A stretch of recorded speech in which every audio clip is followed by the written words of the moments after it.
Jina anaitwa Yusuf Nuhu maarufu Chuma. Yaani kuhusu mechi tumejiandaa vizuri. Tumejiandaa kiakili, tumejiandaa kimwili.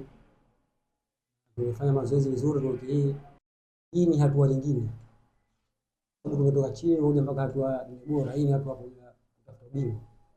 Hii ni hatua ngumu ambazo wapinzani wetu tunakutana nao tunapoone wote wako vizuri. Zaidi ya kwa hii mechi ya mwanzo.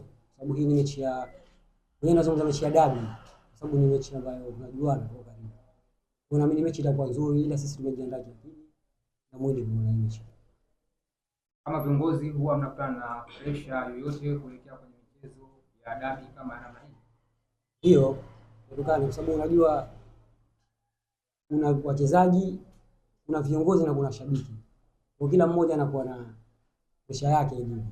Kwa sisi upande wetu alhamdulillah.